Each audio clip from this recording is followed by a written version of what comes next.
매주 금요일 부동산 이슈를 짚어보는 부동산 경제 언박싱 시간입니다. 오늘도 김인만 소장님 나와주셨습니다. 어서 오세요. 안녕하세요. 예, 지난 한 주 부동산 시장 좀 변동이 있었습니까? 네, 뭐 조금씩 요즘 개선되는 분위기입니다. 서울 같은 경우는 상승폭을 아주 조금입니다만 예. 0.01% 확대하고 있고요. 네. 뭐 전국적으로도 하락폭이 축소가 되고 있는데 일단 이번 주 4월 2주차 통계를 보게 되면 전국은 마이너스 0.03에서 마이너스 0.01%까지 올라왔고요. 아마 지금 같은 추세라면 한 1주, 2주 후에는 전국이 마이너스자 없어질 벗어날 수도 있을 것 같습니다. 그렇군요. 수도권은 좀 굉장히 눈에 띄는데요. 지난주가 마이너스 0.01%였는데요. 이번 주는 0.01 마이너스자 떼고 이제 0%로 올라왔습니다. 0% 보합 0.01 이제 보합 흐름으로 올라왔고요. 예. 서울은 0.03까지 올라갔습니다. 예. 지방은 마이너스 0.03이니까 서울과 지방의 온도 차이는 존재하는데 지금 같은 추세라면 올 1월부터 지속적으로 이제 개선된 흐름을 보여주고 있기 때문에 네. 좀 긍정적이다라고 좀 보여지고요. 176개 지역을 항상 조사를 하는데 상승 지역이 53개에서 59개로 늘어났고요. 하락 지역은 115개에서 104개로 줄어들었기 때문에 상승 지역은 조금씩 늘어나고 있고 하락 네. 지역은 줄어들고 있다. 결국 현재 흐름은 아주 뭐 상승이다 이렇게 말씀드릴 수는 없고요. 보합 흐름인데 마이너스 보합에서 플러스 보합으로 전환되고 있는 상황입니다. 부동산 시장이 조금 온기가 돌려면 사실은 가격도 가격이지만 거래량 늘어야 되잖아요. 맞습니다. 거래량 쪽은 어떻습니까? 거래량도 일단 서울 아파트 거래량을 제가 보여드릴 텐데요. 이게 그래프 자체를 보면 아마 좀 느낌이 좀 오실 것 같습니다. 이게 비교 시점이 좀 중요한데요. 예.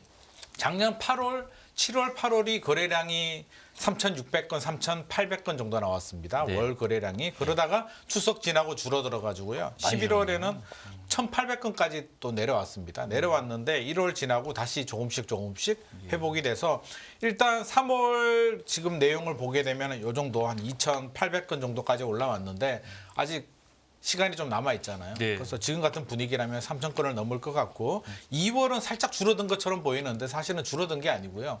2월은 핸디캡 날짜가 없 설날도 있고 그렇지. 날짜도 적기 때문에 2월 또 정상 달이었으면 아마 또 상승되는 그래프가 나왔을 겁니다. 그래서 추세를 보면 추세는 조금씩 거래량이 늘어나고 있다. 그런데 기준 시점을 보게 된다면 사실 제가 1년치 그래프를 뽑아왔는데요. 작년 2023년 1월부터 지금 그래프인데 네. 2020년, 2021년 또 평년 달을 본다면 분위기 좋았을 때는 5,000건에서 15,000건 정도. 절대적으로는 좀 그렇죠. 아직도 그때 낮은 상태. 보면 비하면 전체적으로는 낮은 수준인데 낮은 수준 중에서도 지금 그래프 비교를 자체를 해보니까 보면 11월에는 또 아주 내려왔다가 지금은 그거보다는 또 올라가는 추세입니다. 가져오신 자료를 보니까 이 독특한 통계가 있어요.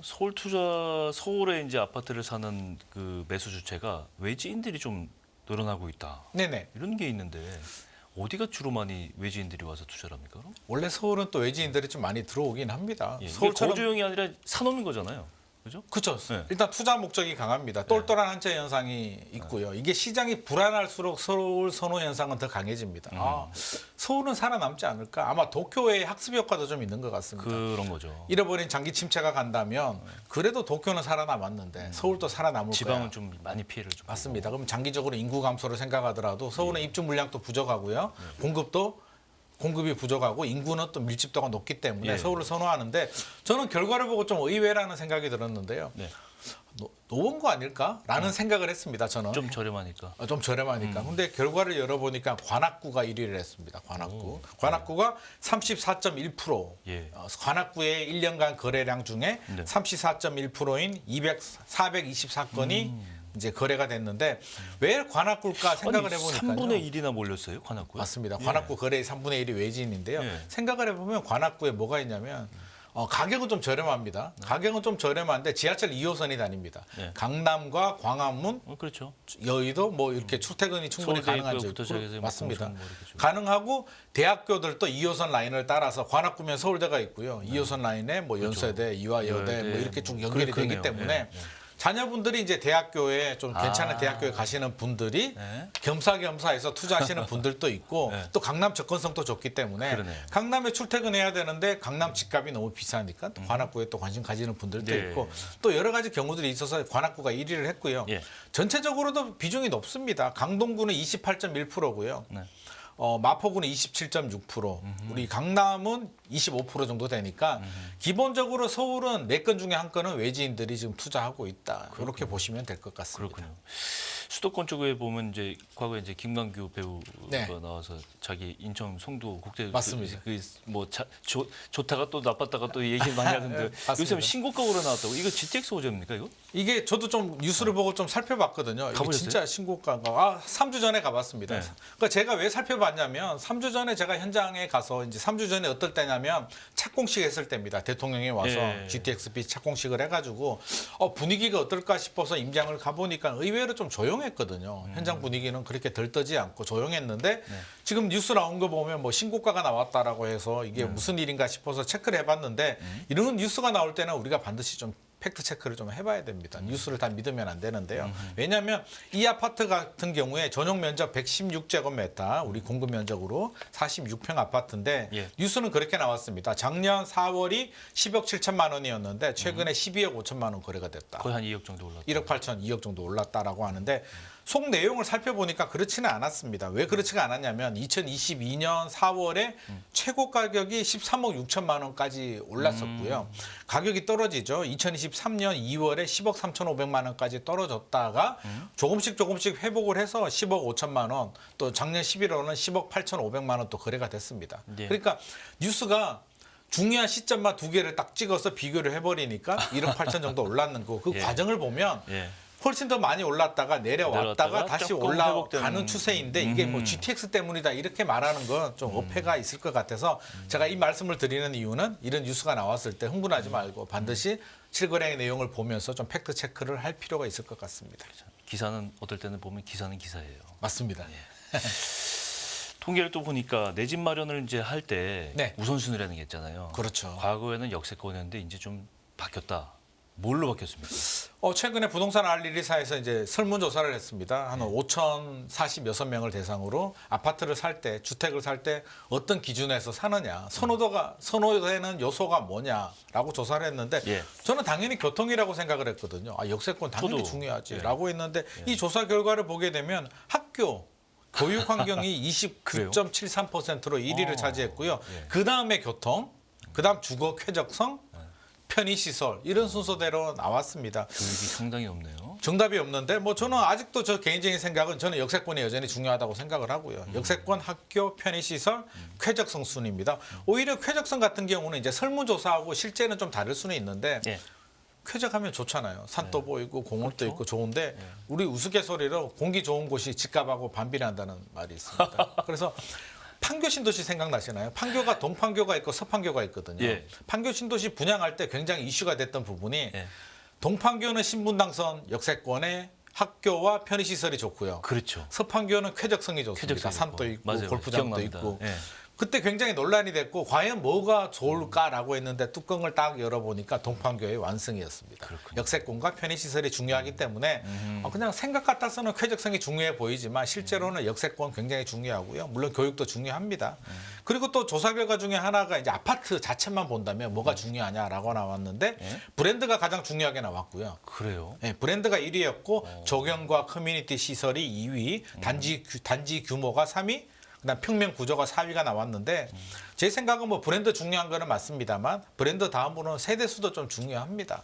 사실 뭐 얼마나 크냐 그렇죠. 단지가. 거기에 따라서 관리비도 나오고 그렇죠. 또 랜드마크 아파트도 결정이 되기 때문에 조경이 좋으면 좋기는 좋은데 조경이 좋다고 해서 아파트 가격을 또 더 쳐주진 않거든요. 그래서 설문조사 결과하고 실제로 이제 아파트 가치 형성은 좀 다르다는 점도 제가 말씀드리고 싶습니다. 그렇군요.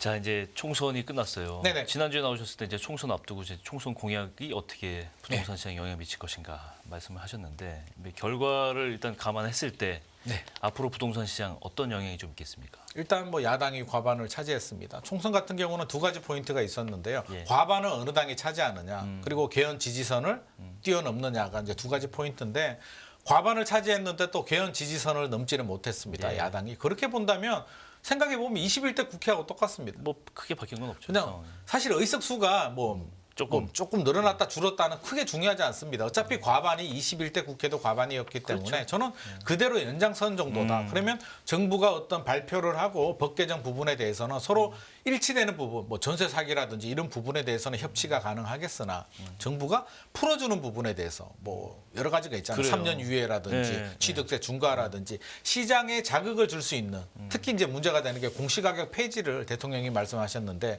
법 개정 사항인데 아마 안 되겠죠. 아마 야당에서 이런 규제 법안에 대해서는 반대할 가능성이 높기 때문에 긍정적이라고 볼 수는 없는데 이미 예상했던 부분이고요. 21대 국회하고 같기 때문에 너무 부정적으로 또 생각할 필요도 없을 것 같습니다. 큰 영향은 없을 것이다. 맞습니다.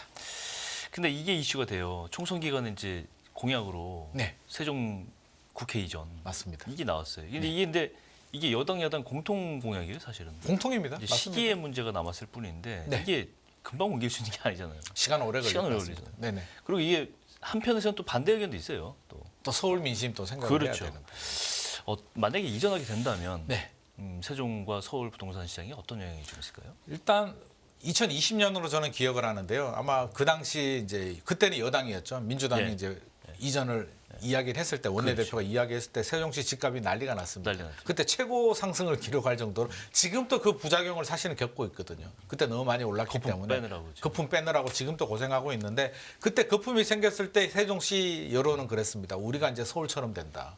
우리가 드디어 수도가 된다라는 그래요. 희망 때문에 집값이 급등했는데 이게 가시화가 된다면 행정기관 이전뿐만 아니라 청와대와 국회 두 개의 권력기관인데 국회가 내려온다는 얘기는 실질적인 수도라는 개념이 될 수도 있거든요. 그렇죠. 그렇다면 세종시 입장에서는 최근에 좀 약세를 보이고 있는데 긍정적인 영향 분명히 받습니다. 분명히 받는데 시간이 뭐 10년 이상 좀 장기잖아. 장기죠. 장기고 서울 같은 경우는 이제 좀 민심이 좀 중요하긴 한데 전체적으로 영향받을 것 같지는 않고요. 영등포하고 이제 일단 여의도가 좀 이슈가 일단 됩니다. 뭐 해당 지역이니까. 우리 여의도에 가면 여의도 공원을 기점으로 이제 서여의도와 동여의도로 나눠지는데요. 그렇죠. 동쪽은 굉장히 고층 빌딩들이 절비하잖아요. 상업 지역이고. 그렇죠. 상업 지역이고 금융 허브로 고층 빌딩들이 절비한데 서쪽을 딱 돌아보게 되면 KBS 있고 국회 있고 건물들이 그게 끝이에요. 키가 작아요. 맞아요. 이게 난장이처럼 키가 작은데 그게 고도 제한에 걸리기 때문이거든요. 아. 현재 법으로는 51m밖에 지을 수는 없습니다.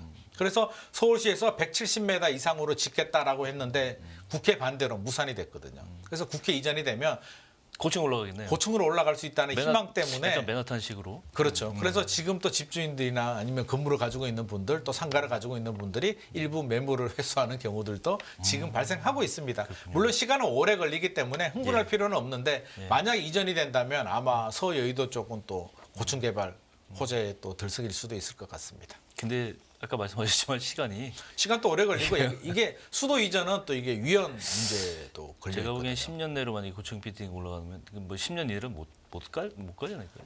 아무리 10년 빨라도. 내로 만약에 10년 후에 이전을 하면 개발은 또 10년이 걸리겠죠. 그러니까요. 네, 그래서 좀 길게 봐야 된다는 말씀 제가 드리고 싶습니다. 이건 지금 소비자분들이 좀 주의할 사항인데 이제 요새 유사 아파트 청약할 때 홈페이지 있잖아요. 네네. 유사 홈페이지 때문에 이게 잘못 들어가서 개인정보 술수 다 빠져나가고 맞습니다. 뭐 혹시 스팸 그 통로가 될 수도 있고 이게 문제인데 이게 이럴 수가 있나요? 이게 아파트 이름을 검색해 보면은요 공식 홈페이지보다 이런 유사 홈페이지들이 먼저 검색되는 경우들이 상당히 많이 있습니다. 거기가 그건 자기가 청약하려는 그 홈페이지인 줄 알고 거기다 막 집어넣을 거 그렇죠. 아니에요. 거기서 들어가서 개인 정보를 넣게 되면 얼마나 또 유출이 요즘 될 수도 있고요. 아주 비슷하게 만들어 놓는단 말이에요 요즘에. 비슷하고요. 일단 검색 순위가 올라가기 때문에 돈을 주고 위로 올립니다. 위로 올리기 때문에 우리가 일반적으로 제일 위에 있는 사이트를 우리가 믿고 정식이라고 생각을 하고 그렇죠. 누른단 말이에요. 그러니까 눌러버리게 되면 개인정보가 유출이 될 수도 있고 개인정보를 입력하게 되면 심지어는 저는 그런 얘기도 들었습니다. 어떤 해킹 툴을 깔아가지고요. 유사 사이트에 클릭을 하게 되면 자동으로 내 정보가 들어가게 되고 전화가 온다고 합니다. 그쪽에서 이 사람이 여기를 눌렀네? 관심 있네? 콜센터에서 전화가 갑니다. 거기 관심 있으시죠? 이렇게 연락이 올 수도 있기 어느 때문에. 지역에 좋은 물건 나왔는데 이렇게 또 이렇게 맞습니다. 거 아니에요 또. 그러면 또 이게 잘 모르시는 분들은 또 그렇죠. 괜찮은가 하고 또 그렇지. 계약을 할 수도 있기 때문에 맞아요. 주의가 필요한데 제가 팁을 말씀드리면 공식 홈페이지 확인하기 어렵다면은요 청약 홈에 들어가게 되면 이제 입주자 모집 공고가 나오고 그 그 청약 일정을 보면 아파트 이름이 나오거든요. 네. 관심 있는 아파트를 누르면 거기에 모집 공고하고 청약 공식 홈페이지 링크가 되어 있습니다. 글로 들어가서 거기로 누르면 정식 그냥 홈페이지로 포털에서 검색해서 들어가지 말고 맞습니다. 저는 항상 청약 홈을 통해서 들어갑니다. 청약 홈을 통해서. 네네. 아 이거 좀 진짜 이거 하시는 분들은 알아야 될 기본 상식인 것 같습니다. 네네. 진짜. 여기까지 할까요? 네. 네, 이렇게 해서 오늘 경제 언박싱 김민만 소장님과 함께 한 주 부동산 소식과 부동산 시장 동향 들어봤습니다. 오늘 고맙습니다. 예, 깊이가 다른 경제 뉴스 연합뉴스 경제TV 경제 언박싱 오늘 여기서 마무리하겠습니다. 주말 잘 보내시고요. 전 다음 주에 다시 뵙겠습니다. 고맙습니다.